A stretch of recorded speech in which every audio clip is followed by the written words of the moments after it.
Chennai versus Rajasthan മത്സരം ശരിക്കും പറഞ്ഞാൽ വളരെ പ്രതീക്ഷയോടെ നമ്മൾ കാണുന്ന ഒരു മത്സരം തന്നെയായിരുന്നു. കാരണം പല കാര്യങ്ങളുണ്ടല്ലോ. കാരണം സഞ്ജു സാംസൺ അവിടുന്ന് ചെന്നൈയിലോട്ട് വരുന്നു, രവീന്ദ്ര ജഡേജ അപ്പുറത്തോട്ട് പോകുന്നു. അപ്പം അവർ തമ്മിലുള്ള ഒരു മത്സരം, അപ്പം അതൊക്കെ വെച്ചിട്ട് നമുക്ക് വളരെ അധികം ഒരു പ്രതീക്ഷ ഉണ്ടായിരുന്നു. പക്ഷെ തികച്ചും വൺ സൈഡഡ് ആയിട്ടുള്ള ഒരു മത്സരമായിട്ട് മാറി.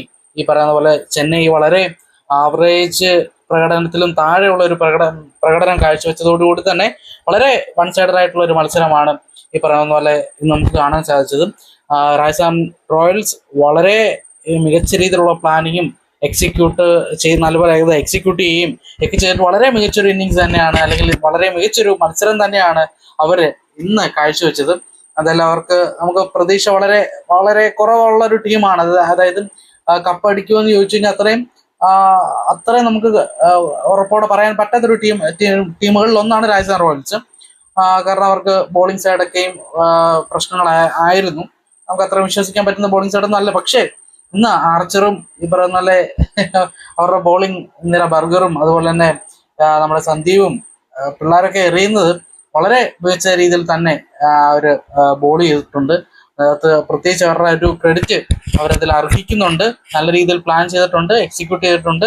അപ്പം ഇതിനകത്ത് ശരിക്കും പറയാനുള്ളത്, ചെന്നൈയെ സംബന്ധിച്ച് നമുക്കറിയാം അതൊരു വലിയൊരു ഗ്രൗണ്ടാണ് അല്ലേ. അതിന്റെ ബൗണ്ടറി ലൈൻ എന്നൊക്കെ പറഞ്ഞാൽ ഇച്ചിരി ദൂരം ഉണ്ട്. അപ്പം അവിടെ ഈ പറഞ്ഞ ബിഗ് ഷോട്ടുകൾക്ക് കളിക്കാണ്ട് ഈ പറഞ്ഞ കുറച്ചുകൂടെ പ്ലേസ് ചെയ്ത് കളിക്കുമായിരുന്നെങ്കിൽ കുറച്ചുകൂടെ അവിടെ നല്ല രീതിക്ക് കളിക്കാൻ കഴിഞ്ഞേനെ എന്ന് തോന്നുന്നുണ്ട്. അതുപോലെ തന്നെ ചെന്നൈയുടെ ഒരു പ്രധാന പ്രശ്നം എന്താ വെച്ചാല് അവര് പാർട്ട്ണർഷിപ്പ് ബിൽഡ് ചെയ്യാനായിട്ട് ശ്രമിച്ചിട്ടില്ല എന്നുള്ളതാണ്. അകത്ത് 2-3 വിക്കറ്റെങ്കിലും പോയതിനു ശേഷം പിന്നീട് വരുന്ന ബാറ്റർമാരെങ്കിലും ഈ പറയുന്ന ഒരു പാർട്ട്ണർഷിപ്പ് ബിൽഡ് ചെയ്യാനായിട്ട് ശ്രമിക്കണമായിരുന്നു. പക്ഷെ അൺഫോർച്ചുനേറ്റ്ലി അവർക്ക് അതിന് കഴിഞ്ഞിട്ടില്ല. ഈ പറയുന്ന പോലെ സർഫറാസ് ഖാൻ ആണെങ്കിലും അതുപോലെ തന്നെ മറ്റുള്ള എല്ലാവരും ഈ പറയുന്ന പോലെ കാർത്തിക് ശർമ്മ എന്ന് പറഞ്ഞിട്ടൊരു പുതിയൊരു പയ്യന് അത്യാവശ്യം ടാലന്റ് ഉണ്ട്. പക്ഷെ ഈ പറയുന്ന പോലെ സിറ്റുവേഷൻ ഇങ്ങനത്തെ ഒരു സിറ്റുവേഷൻ ആയിപ്പോയി. അതുകൊണ്ട് തന്നെ അദ്ദേഹത്തിന് ഒരു നല്ല രീതിയിൽ ശോഭിക്കാനായിട്ട് പറ്റിയിട്ടില്ല. എന്നാലും നല്ല ടാലന്റ് ഉള്ള ഒരു പയ്യനാണെന്ന ഒരു 6 അടിച്ചിട്ടുണ്ടായിരുന്നു. അതിനകത്ത് നിന്ന് നമുക്ക് മനസ്സിലാകാൻ പറ്റും.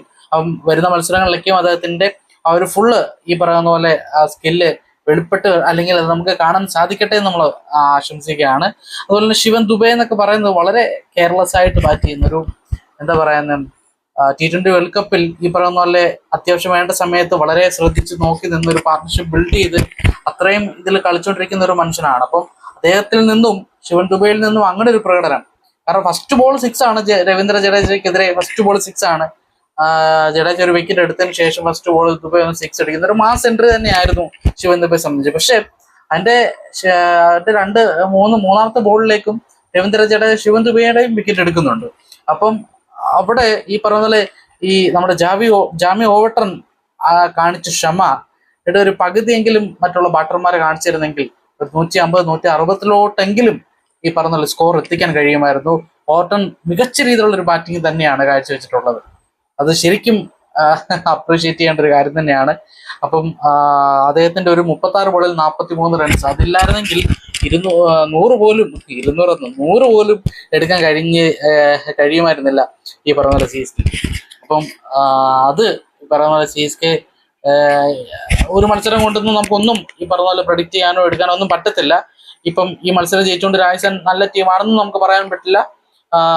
മത്സരം തോറ്റുകൊണ്ട് ചെന്നൈ മോശം ടീമാണെന്ന് നമുക്ക് പറയാൻ കഴിയില്ല. എല്ലാം മറിഞ്ഞുകൊണ്ടിരിക്കും. വലിയൊരു ടൂർണമെന്റ് ആണ്. അപ്പം ഇതിപ്പോ ഫസ്റ്റ് ഇങ്ങനെ ഒക്കെ നടന്നു പോയി എന്ന് തന്നെ പ്രതീക്ഷിക്കാം. അടുത്ത മത്സരത്തിൽ ചെന്നൈ ഇതിൽ നിന്നൊക്കെ കയറി വരട്ടെ.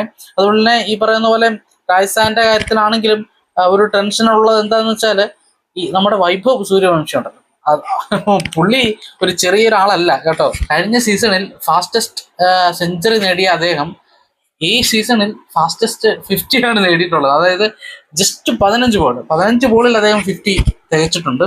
അതല്ലാണ്ട് ഈ പറയുന്ന പോലെ രാജസ്ഥാൻ റോയൽസിൽ നല്ലൊരു ഇന്റന്റ് കാണിക്കുന്ന ഒരു തരത്തിലുള്ള ഒരു ബാറ്റിങ്ങോ കോൺഫിഡൻസ് കൊടുക്കുന്ന ഒരു ബാറ്റിങ്ങോ ഇല്ല. പ്രത്യേകിച്ച് നമ്മൾ ജയ്സ്വാളിന്റെ കാര്യം എടുത്തു പറയേണ്ടതാണ്. 38 റൺസ് എടുത്തെങ്കിലും 36 ബോൾ ഫേസ് ചെയ്തിട്ടാണ്. സ്ട്രൈക്ക് റേറ്റ് എന്ന് പറഞ്ഞാൽ 105. വളരെ ശ്രദ്ധിക്കേണ്ട ഒരു കാര്യമാണ്. വരുന്ന മത്സരങ്ങളിൽ ജയ്സ്വാൾ നല്ലൊരു ടച്ചിലോട്ട് വന്നില്ലെങ്കിൽ അത് വിനയാവും. ഇപ്പൊ ഇത് ലോ സ്കോർ മാച്ച് ആയതുകൊണ്ട് വലിയ കുഴപ്പമില്ല. പക്ഷെ ഇനി അത് ഉണ്ടാകരുത്.